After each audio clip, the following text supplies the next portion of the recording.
அடுத்து முக்கியமான part CPU. இது நல்லாவே கொடுத்துருக்காங்க. 2 GB supported plus quad core. 4K வீடியோலாம் நீங்கள் ஸ்ட்ரீம் பண்ணி பார்க்கும்போது நல்லாவே ஒர்க் ஆகும். இந்த த்ராட்டலிங் பிரச்சனைலாம் இருக்காது.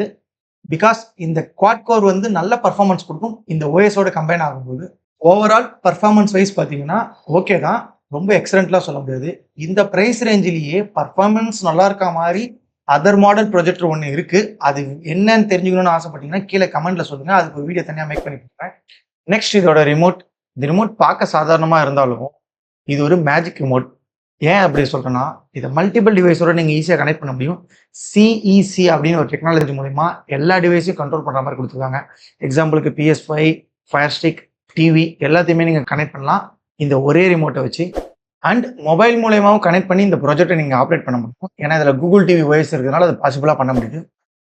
அடுத்து எனக்கு ரொம்ப பிடிச்ச ஒரு பாசிட்டிவ் சைடு என்ன பார்த்தீங்கன்னா, ஷார்ட் த்ரோ ரேஞ்ச். ஒரு 7 ஃபீட்லேயே பார்த்தீங்கன்னா உங்களால் ஒரு 100 to 120 இன்ச் வரைக்கும் இதை வந்து ப்ரொஜெக்ட் பண்ணி பார்க்கலாம். அது ரொம்ப ஒரு பெரிய இம்பார்ட்டன்ட்.